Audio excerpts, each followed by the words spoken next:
my favorite cups. It's an old cup from Barnes and Noble. And it's like a little Parisian cafe. And I love it so much. And it might not be a fall cup today, but let's be frank, it's not fall weather here. So what are we doing anyway?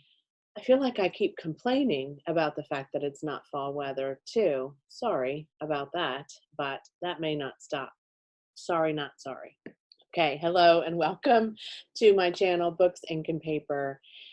It is a beautiful Monday morning and the day after Contemporaryathon ended. So here's a wrap up of how I did. I had originally set forth a goal of reading 3 books during the week of the readathon, and I finished 2. And one of them I finished last night at about 9 o'clock.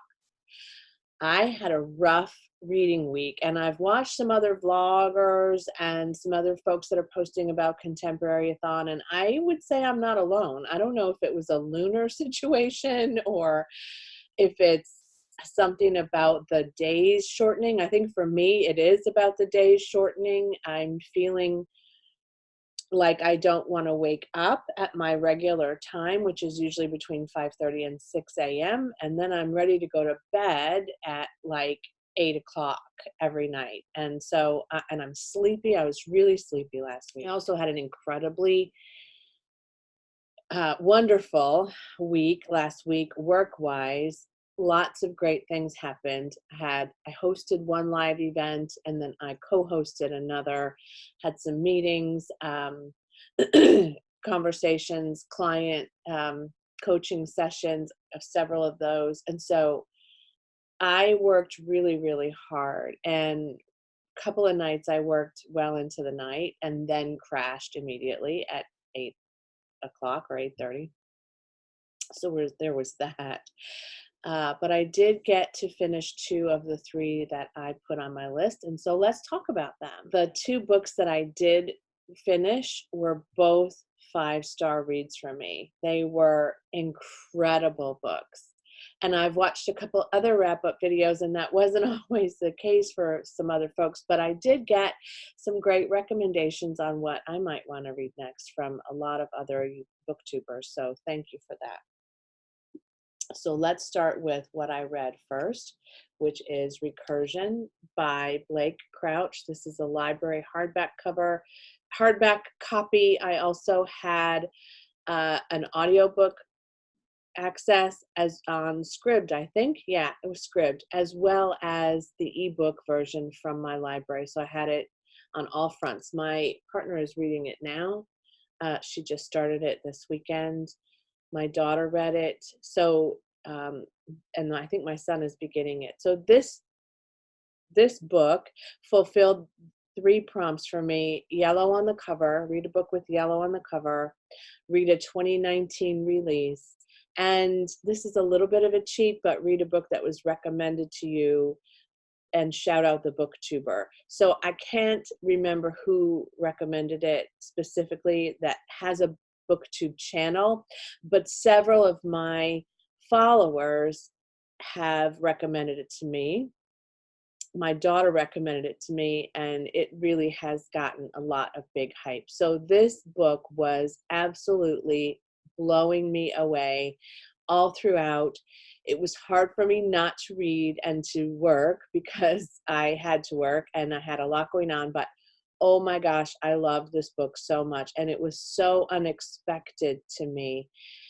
So the plot of this book is really very simple. There are a bunch of people who are having memories of their lives that didn't actually happen, and this has been dubbed as false memory syndrome. And I don't want to say anything else because this is such a unique plot. It's such a diverse storyline. It surprised me in the turns that it took. This may be my favorite book of 2019. I'm not kidding. I loved it. I can't even tell you what it reminds me of, because if I tell you what it reminds me of, then you might know what happens. And I really don't want to spoil this book for anybody. I'm so glad I didn't know anything going in except what the jacket cover said. I'm so glad I read it. I plan to purchase it or ask for it as a Christmas gift, and I see myself rereading this multiple times. It's a lot to take in. I know some people read it and said they were confused. I get it. I was confused sometimes too, but I was okay by being confused. Um, it I felt the same way a little bit about The Martian when I read that. The science and technology in The Martian by Andy Weir was pretty intense, but I just agreed that I wasn't going to understand it, and then I was fine. And I think that's kind of how this went. I agreed for a while that I was going to be clueless about what was happening. And then sometimes I will tell you that, just so you know, when there were parts that really sort of boggled my mind's capacity to understand, I listened to it again. So there was something about doing it twice, and maybe the listening of it was the key. I'm not sure, but I did a combination of both, listening and reading, obviously. But when I got real confused, I did go back again and just listen to the parts that really confused me, and that helped me a lot. Well done, Lake Crouch. So now I plan to finish reading all the other books that he's written that I haven't gotten to yet. 5 freaking stars. Then I read The Hate You Give by Angie Thomas. I recently met Angie at a local book signing, and I had the great recommendation from my daughter to read this book. And I was sad that I hadn't read it before I met her, but it fulfilled the prompt of reading a diverse contemporary, something outside of your experience, reading a dark or hard-hitting contemporary, and read a contemporary with an illustrated cover. So this is so good. An award-winning novel. This follows Star, who is after a party, she's in a car with her friend. I thought it was her cousin, but it's not.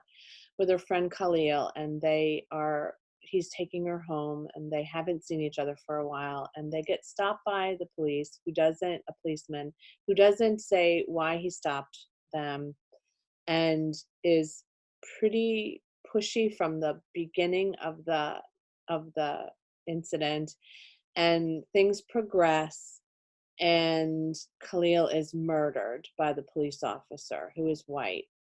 This is something that happens in our country a lot. We hear stories about these incidents a lot, but to read this from the perspective of a teenage girl who was an eyewitness to what happened is incredible and difficult and compelling to read. Star doesn't want everyone to know at first that she was in the vehicle. And by everyone, I mean the kids that she goes to school with. She goes to a predominantly white preparatory school. They do not live in the neighborhood in which the school is located. So they live in a pretty tough neighborhood. And so she has a very different sort of perspective from home to school, and she feels sometimes like she's a different person at home and at school, and she doesn't like that contrast. She doesn't really want her friends at school to know that she was involved in this crime. She doesn't know that she wants to tell the entire story of what happened, and she struggles with a lot of emotions and thoughts and beliefs and other people's beliefs and emotions and thoughts. And oh my gosh, it's great. It really is a look at racial tension. It's a look at access to education and where we live and how where we live impacts us. It's a look at how whites and blacks are different, but that doesn't mean that there has to be a giant chasm where we don't understand and we don't have honest communication about things. We really need to have these these talks, and we need to have this awareness, and we need to be more thoughtful and not jump to conclusions based on something. And something that I love too, there's a lot of like there's the relationship between her and the kids she goes to school with who have been her friends, her relationship between her and the guy that she really likes, her relationship with her brother, stepbrother, other kids in her neighborhood, her relationship with her parents. Oh, it is so rich and raw and real and difficult and funny and inspiring and emotional, and oh, just read it. Just read it. I gave it 5 stars. I can't say enough about it. I can't wait to message her and say, I did it, Angie, I read it, I loved it, and I can't wait to read on the come up. And then I did not finish In the Woods by Tana French, which I didn't even get to it. So this would have fulfilled the challenge to read a book with a plant on the cover, and it would have made me happy because it's been on my TBR, or currently reading shelf actually, since 2014, but wasn't the week. I would love to say to you that I'm gonna pick this up today and finish it by the end of the week, and it's possible, I guess, but my October reads are pretty robust, so I don't know. But I did get it on ebook from my library to help me get through it faster, and it's very, very possible that I will be able to get this off my currently reading list on Goodreads and finish it as I hope. So I'm going to give it a shot. I can't find it on audio, sadly, which would really help me, but this week should be a little less intense work-wise. I thought that this morning until I kind of looked at my schedule, but I mean, it is definitely a little less intense work-wise. So, and I do have some time in the car tomorrow. I have to drive to New Orleans and back, so that's always a good way for me to listen to something. And I have a October TBR video coming out hopefully tomorrow, so you'll be able to see what I'm reading in this month, and then a wrap up for what I read in September coming out very soon as well. So lots of videos coming out in the next few days. Lots of great stuff was read. Lots of great stuff on the list to be read. And I would say a successful Contemporaryathon. Considering I read 2 out of my 3 books this week, I would say that's pretty well done, but I really did think I could get all 3 finished, and I gotta make a living. I wish I could make a living reading books. I always have wished that, and I probably always will. Since I was a child, one of my most strong wishes is that I could make money, enough money to survive. Because when I was a child, I didn't put a caveat on it at all. Enough money to survive by just reading books all day. I would love that so, so much. Thanks for watching. If you participated in Contemporaryathon, tell me how you did. I am, now that I'm not reading in every spare moment, I am watching the videos about what people read and what they recommended. So again, that always puts a lot of good books on my shelf to read. But right now I have completed these, and I highly recommend them to you. And I thank you for watching, and I hope you have a very happy reading day. Bye.